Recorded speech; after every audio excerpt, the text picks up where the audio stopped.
नमस्कार, स्वागत है आपका गांव किसान में। आपके साथ मैं हूं अंचल सिंह। गांव किसान एक ऐसा कार्यक्रम है जिसके माध्यम से हम वो सभी जानकारियां अपने किसानों तक पहुंचाते हैं ताकि हमारे गांव और हमारे किसान विकास की मुख्य धारा से जुड़ सके और देश की तरक्की में उनकी भूमिका और मजबूत हो सके। हमेशा की तरह गाँव किसान की शुरुआत करेंगे खेती किसानी से, उसके बाद बात करेंगे हमारा पशुधन की और अंत में दिखाएंगे कामयाब किसान की दास्तां। तो चलिए शुरुआत करते हैं गाँव किसान की। गांव किसान में सबसे पहले नजर खेती किसानी पर। गांव किसान में आज हम बात करेंगे आत्मनिर्भर भारत अभियान के बारे में, जिसको लेकर हमारी सरकार काफी गंभीर है और किसानों की बेहतरी के लिए तमाम कदम उठाए जा रहे हैं। हमारा देश तभी आत्मनिर्भर हो पाएगा जब सही मायने में हमारे किसान आत्मनिर्भर होंगे, उनकी आर्थिक स्थिति बेहतर होगी, उनकी आय में वृद्धि होगी। किस तरह के कदम उठाए जा रहे हैं, इसके बारे में जानकारी दी केंद्रीय मंत्री प्रकाश चंद सारंगी ने। भारत सरकार ने ये एक सामग्री की पैकेज घोषणा किया है। इसमें animal husbandry infrastructure development fund में सरकार ने 15,000 करोड़ की व्यवस्था की है, जो एफएडी का ट्रीटमेंट के लिए, टीकाकरण के लिए 100% टीकाकरण होगा। इसलिए सरकार ने व्यवस्था की है। इसमें 1.5 करोड़ से ज़्यादा पशुओं को टीका दिया जा सका है और 53 करोड़ हमारे अभी जो पशु की सेंसस है, इसमें 53 करोड़ के आसपास गिनती हुई है। इन सारे को 100% हम करेंगे। और जो इंफ्रास्ट्रक्चर डेवलपमेंट के लिए व्यवस्था क्या है, इसमें वो काउ शेड बनाना या वो गायों की डेयरी फार्म बनाना, इनके लिए चारा पाने के लिए इसमें इंटरेस्ट सबवेंशन की व्यवस्था है। फिर भी एग्रीकल्चर इंफ्रास्ट्रक्चर डेवलपमेंट फंड के लिए 1 लाख करोड़ की व्यवस्था किया गया और सारा भिन्न भिन्न डिपार्टमेंट को मर्जर करके करना। जैसा कि कृषि विभाग के अंतर्गत 500 करोड़ की व्यवस्था क्या है, हनी के लिए बी बक्सेस दिया जाएगा और हनी प्रोसेसिंग प्लांट होगा। हमारे केवीआईसी से भी एमएसएमई में भी ये वी बक्सेस दिया जाता है। हनी प्रोसेसिंग प्लांट के लिए व्यवस्था है, ये एमएसएमई के अंतर्गत हो जाता है। इसलिए ग्रामांचल में होने से 35% तक व्यवस्था है सब्सिडी का, और नगरांचल में ये 25% तक महिलाओं के लिए और पुरुषों के लिए 15 और 25 है। वैसा भी हर्बल गार्डन के लिए, हर्बल पार्क के लिए 4,000 करोड़ की सरकार ने व्यवस्था की। जो हर्बल प्लांट का खेती करेंगे उनको 40% तक सब्सिडी मिलेगा, जो स्मॉल एंड मार्जिनल फार्मर। लेकिन जो संपन्न आदमी है उनको सब्सिडी तो नहीं मिलेगा, लेकिन उनको ट्रेनिंग और प्लांट्स मुफ्त में मिलेगा। ऐसा कई प्रकार की व्यवस्था है। और जो फूड प्रोसेसिंग प्लांट होगा, सपोज खेती को हम एक सीमा तक बढ़ा सकते हैं, लेकिन इसका वैल्यू एडिशन यथेच्छा नहीं हो सकता है। लेकिन अगर इसको हम एमएसएमई से जोड़ेंगे तो इसका वैल्यू एडिशन होगा। सपोज टमाटो का खेती होता है, वो गांव में 2-3 रुपया में, 5 रुपया में बेच देते हैं प्रोडक्शन के समय में, लेकिन दिल्ली में टमाटो 100 रुपया में मिलता। अगर उनका शीतल भंडार हो सकता है, कोल्ड स्टोरेज, तो इसको अच्छी कीमत मिल सकता है। टमाटो से सस बनाना उनको बताया जाएगा और उनको थोड़ा सा मैकेज मिलेगा, सपोर्ट मिलेगा, तो वो 250-300 रुपया में बेचेगा, किसान को पैसा मिलेगा। ऐसा भी अचार, जेली, जूस, जाम, बड़ी, पापड़, आलू चिप्स, आलू 5 रुपये में बेचते हैं चासी प्रोडक्शन के समय में, लेकिन अभी तो आलू 50 रुपये में मिलता है और आलू चिप्स बनाने से 500 रुपया मिलेगा।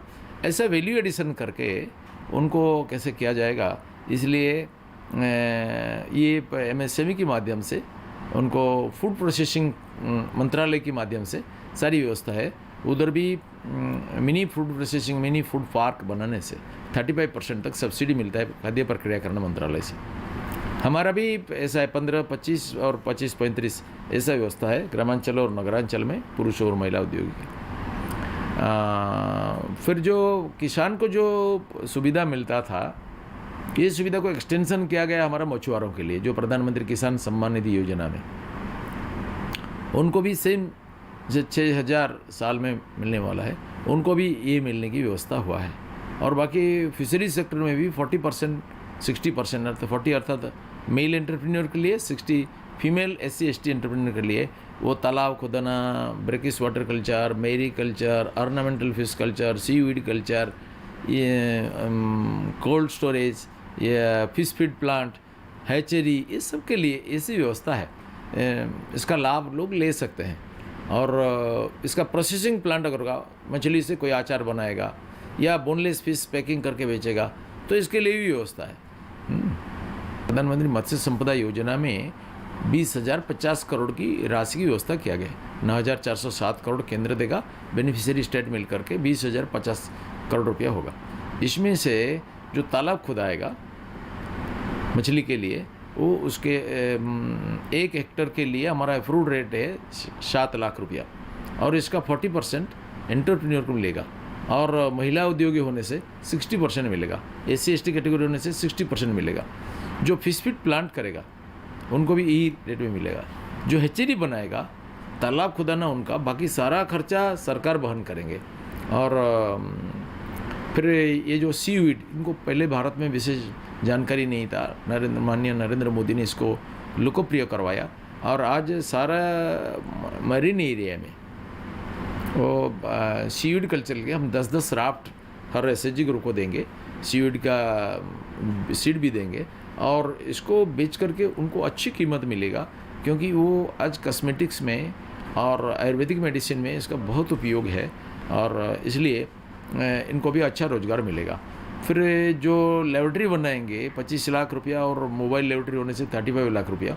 जो सीड का फिश सीड का टेस्टिंग होगा, फिश का टेस्टिंग होगा, सॉइल का टेस्टिंग होगा, वाटर का टेस्टिंग होगा, और गांव-गांव जाकर के मोबाइल व्हीकल लेकर के वो करेंगे। 35 लाख रुपया से 40% सरकार देगा, महिला उद्योग होने से 60% सरकार देगा। ऐसा कई व्यवस्था है। ऑर्नामेंटल फिश में भी 40-60 रेशियो में उनको मिलेगा।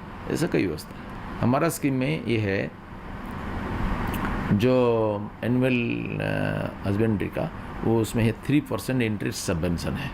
और बाकी भिन्न भिन्न स्कीम में उनको, जैसे स्टेट का है कि शेड निर्माण करने के लिए उनको पैसा मिलता है, और हम फ्री ऑफ कॉस्ट हम हाइब्रिड कैटेगरी का आर्टिफिशियल इंसेमिनेशन करते हैं। हर ब्लॉक में एक 300 के आसपास गांव को लेकर के, हर जिला में 300 के आसपास गांव को लेकर के हम इनको 100% लोगों को, हम गायों को आर्टिफिशियल इंसेमिनेशन करते हैं। अच्छी वैरायटी का सीमेन ला करके उनको देते हैं। इसके द्वारा उनका मिल्क यील्डिंग कैपेसिटी भी बढ़ेगा और उनका रोजगार भी बढ़ेगा। ये करते हैं। तो ये था हमारा आज का खेती किसानी। इसी के साथ ही वक्त एक छोटे से ब्रेक का। ब्रेक के बाद जब वापस आएंगे तो बात करेंगे हमारा पशुधन की। कहीं मत जाइएगा, देखते रहें गांव किसान।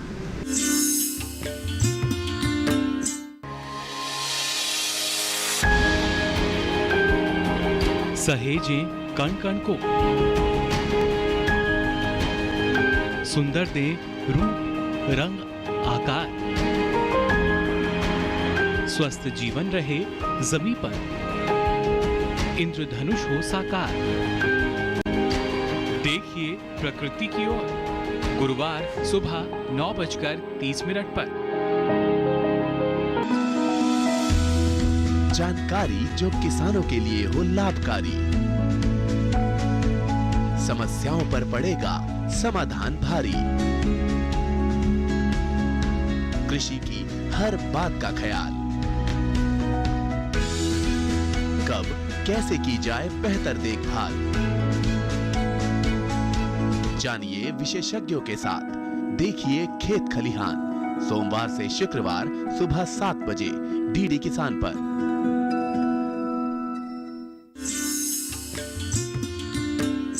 ब्रेक के बाद एक बार फिर आपका स्वागत है। आप देख रहे हैं गांव किसान, और अब बात हमारा पशुधन की।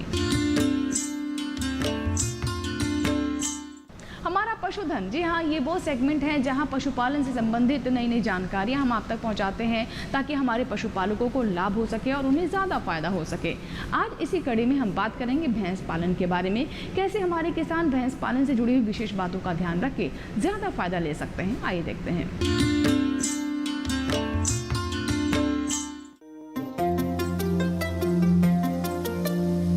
पहले मेरी मिसेज काम करती थी, इनको शौक था इनका पशुओं का, डेयरी का।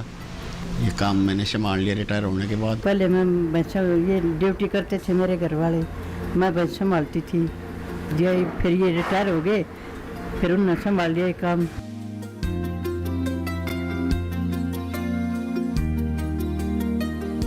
सुबह 4 बजे उठते हैं और पहले सफाई की और इनको बाहर से अंदर करेंगे चारा लगाकर, और उसमें जो है खड़ होती है, चूरी होती है और जी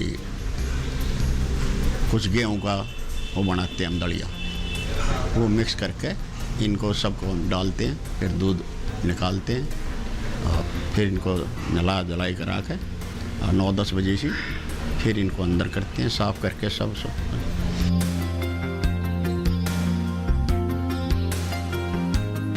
अच्छा दूध दही होगी, घी होगा। और दूसरा इनकम भी है, इनका खर्चा निकल कर और 30-40 हज़ार 50 हज़ार रुपये महीना बचत है इसमें। इसके साथ साथ छोटे बच्चे हैं, जैसे ये 3, 3.5 साल 4 साल में पूरे हो जाते हैं। अब आजकल तो 1 लाख ये नज़दीक जो है वो कीमत है भैंस की। ऐसे ही गाय का है, कटड़ा हो जाए, कटड़ा भी कई लाख का चला जाता है। करने वाले के लिए तो फायदा है। 2 भैंस तो मेरी घर की है ये, ऐसे ही जैसे ये पाल ली ऐसे ही 2-3 मैंने बेच ली ऐसे ही। तो मतलब इसमें बचत है, मतलब काफ़ी, मतलब इसमें फ़ायदा है करने वाले के लिए। जो दूध मारा जा रहा है यहीं से चला जाता है, कॉलोनियाँ हैं। लेकिन कई बार ज़्यादा भैंस होने पर मान लिया 10-15 लीटर बच जाता है तो फिर घी भी निकलता है, उसका घी बिक जाता है।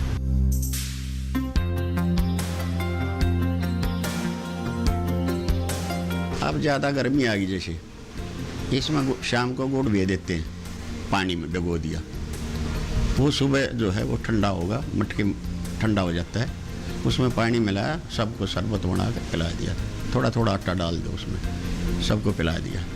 ऐसे ही सर्दियों में गुड़ की आवटी बनाते हैं, पकाते हैं, जैसे हम चाय पीते हैं ऐसे इनको सर्दियों में वो देते हैं शाम को। हफ्ते में 1 बार तेल देते हैं, आधा किलो। एक तो उससे इनका पेट ठीक रहेगा, एक दूध जो है वो बिल्कुल एक ही उस पर रहेगा, एक बीमारी नहीं होगी, क्योंकि उससे पेट साफ रहता है। इसके अलावा कीड़े की जो है वो गोली आती हैं, वो भी महीने में 1 बार गोली देते हैं इनको, कीटाणु नहीं हो उससे ख़त्म हो जाते हैं।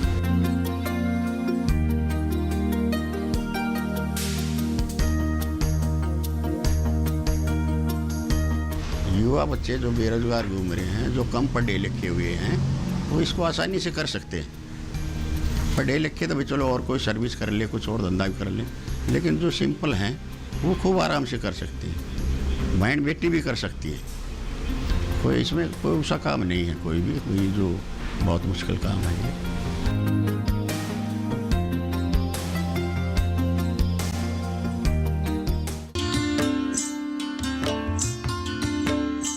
हमारा पशुधन में भैंस पालन पर ये थी हमारी विशेष रिपोर्ट। इसी के साथ ही वक्त हो गया इस माह के पशुपालक कैलेंडर का।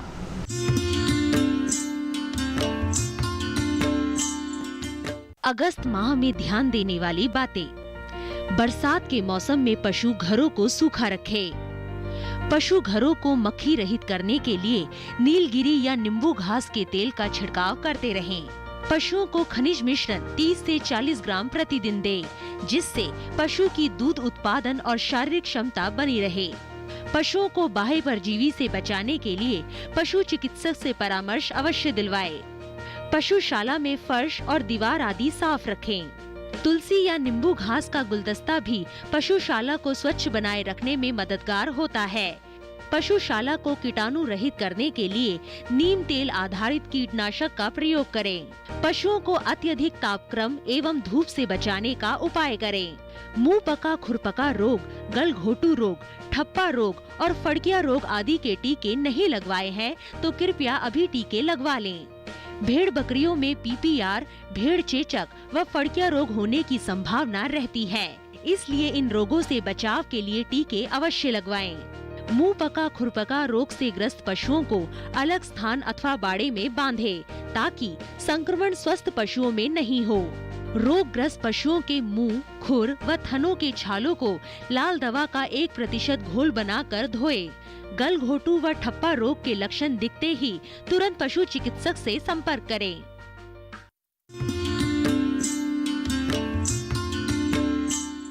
तो ये था इस माह का पशुपालन कैलेंडर। इसी के साथ ही वक्त है एक छोटे से ब्रेक का, कहीं मत जाइएगा। ब्रेक के बाद जब वापस आएंगे तो बात करेंगे कामयाब किसान की दास्तां की। आप देखते रहें गांव किसान।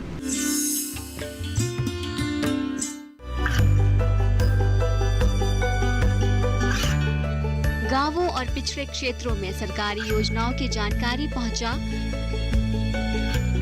देश में कौशल और क्षमता विकास कर ग्रामीणों को सामाजिक बदलाव और विकास से जोड़ने की दूरदर्शन किसान की पहल चौपाल चर्चा देखें सोमवार से शुक्रवार सुबह 9 बजे।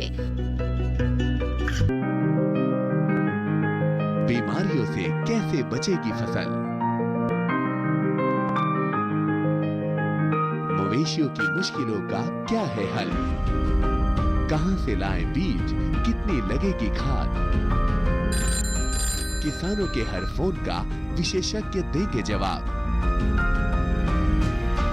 देखिए हेलो किसान लाइव सोमवार से शुक्रवार शाम 6 बजे।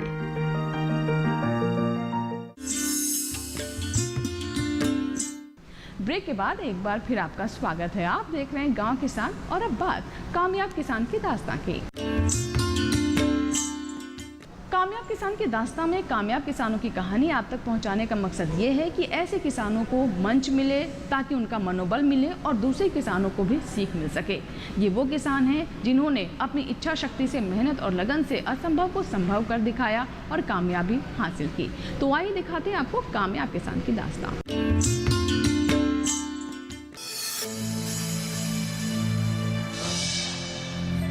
यूं तो उड़ीसा मंदिरों का नगरी है और देवों का देव महादेव का आराधना यहाँ काफी श्रद्धा और भक्ति के साथ किया जाता है। झारसुगुड़ा एक नया जिला के रूप में जाना गया। खनिज संपदा से भरपूर झारसुगुड़ा जिला में कोयला, ग्रेनाइट, लोहा पत्थर आदि अनेक तरह के खनिज मिलता है, जिसके आधार पर झारसुगुड़ा में वेदांत अलुमिना, भूषण इस्पात एवं पावर, टाटा रिफैक्टरीज आदि कई बड़ा उद्योग निर्माण किया गया है। झारसुगुड़ा में इतना सारा उद्योग होते हुए भी कृषि तथा अन्य कार्य से लोगों को भी रोजगार का साधन मिलता है। देश की विकास तथा कृषि क्षेत्र में महिलाओं का योगदान काफी सराहनीय है।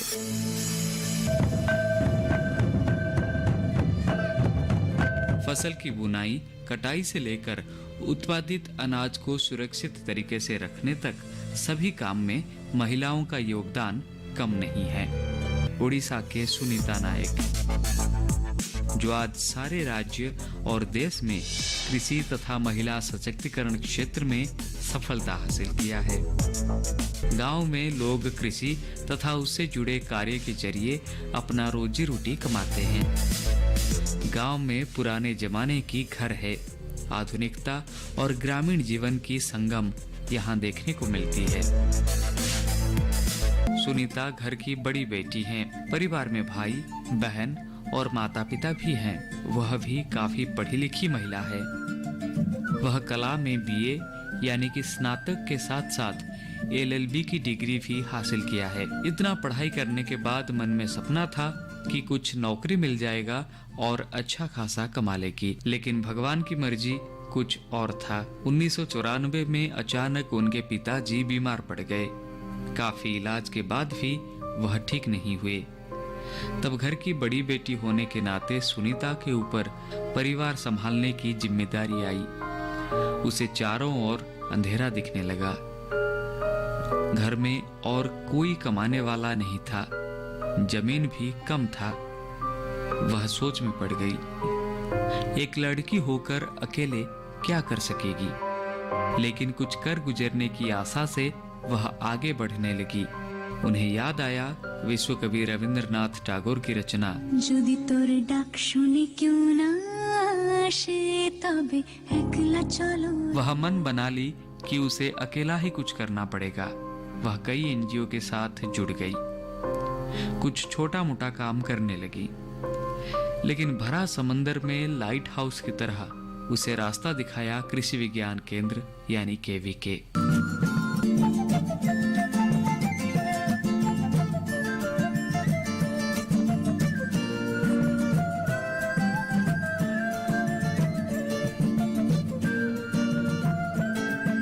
वह घर में मशरूम की खेती शुरू कर दी। बहुत सारी दिक्कतों के साथ वह मशरूम की खेती के लिए बीज का संग्रह करती थी। कभी कभी अच्छे गुणवत्ता का बीज नहीं मिलता था, फिर भी उसके जरिए रोजगार का साधन वह जुटाने लगी। LLB करने के बाद मेरे को प्रैक्टिस करने का मन नहीं हुआ। घर में भी काफ़ी ज़्यादा प्रॉब्लम था। मेरे पिताजी बीमार थे लगभग 94 से, तो घर का बड़ी बेटी होने के साथ घर का सारा जिम्मेदारी भी मेरे ऊपर आ गया। तो कुछ इनकम करने के लिए सोची, मशरूम कल्टीवेशन करना शुरू।